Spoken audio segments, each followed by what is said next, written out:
Hey everybody, and welcome to today's mini lesson on formatting and presentation. This is a key writing skill, even though to some it may not seem like a writing skill. It is less about the writing and more about the look of the writing. So let's get started. First, I want you to take a moment and I want you to think about the following quote. Don't judge a book by its cover. Take a second and think about it. What does this quote mean? And why do people say it? Traditionally, don't judge a book by a cover is trying to get at the idea that what the book is about and what's inside the book is more important than the cover. That cover really doesn't actually have anything to do with the story itself. And it's applied to people as well. The idea that don't judge somebody by what they look like on the outside. You should care more about what's on the inside. And while that's a wonderful sentiment, is it really accurate?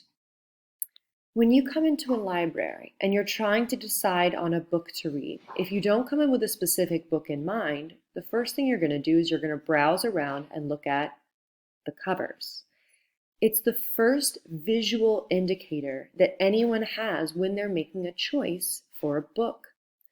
As a result, a cover has a great deal to do with whether somebody will pick up the book and read it or not, whether that's right or wrong. So I want you to consider this phrase, put your best foot forward. Have you heard this quote before? What does it mean? And why do people say it?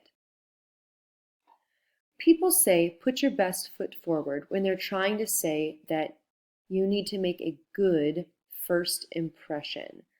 You should always try to do the best you can at something, especially if it's going to be the initial and first time you meet someone. So think about times where you don't have the luxury of sitting down and reading the first chapter of each of the books you're considering before you pick it. You're really just going to be looking at the cover. So think about how important it is when it comes to people that we really present ourselves in the way that we want to be seen, right or wrong. There's a reason that women generally wear makeup. I obviously do not. So think about first impressions and when and where they're important because there are still times where I will put on makeup. What's one of those times? A job interview. So I want you to think about these contradictions of don't judge a book by its cover and putting your best foot forward. They are contradictions. They go directly in opposition of each other. We know we shouldn't, but we do judge people and things by their looks. Initial impressions are important, but there are certain times where it's more important to look put together. The way you present something can be crucial to whether somebody reads it or whether somebody says, next. So when we talk about presentation in this class, we're talking about this idea of formatting. Presentation and formatting is the way in which something is arranged or set out. It combines both visual and textual elements, and it's the way that we present our message in whatever form or type of writing we're using. It is the visual element.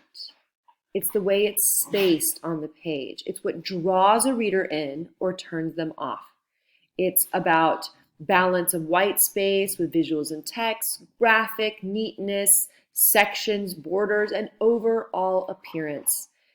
Presentation is key to a polished piece ready for publication. Because remember, at the end of the day, whether somebody even picks it up and reads it or not is all about that presentation and format. This is especially true when it comes to your resumes.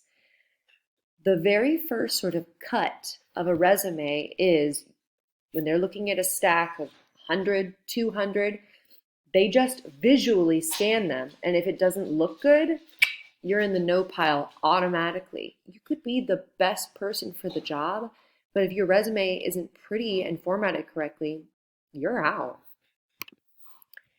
Now, in English class, you guys are using things like MLA format, and that is a specific type of presentation. It's visually formatted a certain way so that your teacher can look and know exactly who wrote it, when they wrote it, where these quotes came from, etc. So, other things have different formats too. When we did our narrative, we learned that dialogue has specific formatting. We learned that memes, traditional memes, have usually an image and text. Newspaper scripts, resumes, all of these have specific formats that you need to follow in order to do them correctly. Now let's tie this back around.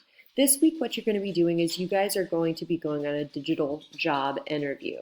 When it's time for your job interview, you should actually dress up a little bit for it. I want you to think about looking professional. And when you look at this image, who's the person you're going to hire? And for men, same thing goes.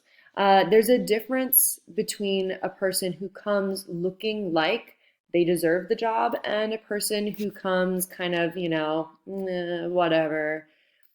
I know it seems unfair because, again, we shouldn't judge a book by its cover, but we do. And there are certain times where that first impression is all you get to prove yourself. Food for thought.